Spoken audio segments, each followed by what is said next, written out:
Healthy plate presents Bombay chutney పూరికి perfect combination. ఎంతో సులువుగా పక్కా కొలతలతో ఎలా తయారు చేయాలో చూసేద్దాం.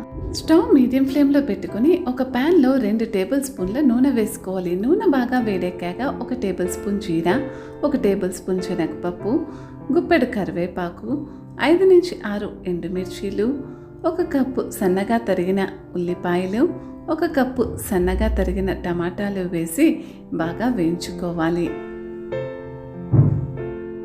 50 ml నీళ్లు పోసుకొని 10 నిమిషాల వరకు మీడియం ఫ్లేమ్ మీద మూత పెట్టుకొని మగ్గించుకోవాలి. 10 నిమిషాల తర్వాత మూత తీసి 2 కప్పుల నీళ్లు అంటే 1/2 లీటరు నీళ్ళ వరకు చేర్చుకొని మళ్ళీ మూత పెట్టి వాటిని అలా ఉడకనిస్తూ ఉండాలి. ఒక గిన్నెలో 1/2 కప్పు నీళ్లు పోసుకొని 1 కప్పుకి 1.5 టేబుల్ స్పూన్ శనగపిండి లెక్క చొప్పున మనం 2 కప్పుల నీళ్లు తీసుకున్నాం కాబట్టి 3 టేబుల్ స్పూన్ల శనగపిండిని ఉండలే మాత్రము లేకుండా కలుపుకోవాలి.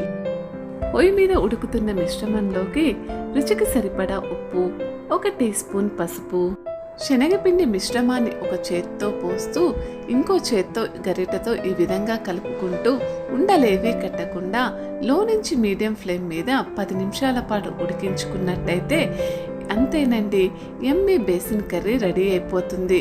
కొత్తిమీరతో గార్నిష్ చేసుకొని సర్వ్ చేసుకోవడమే.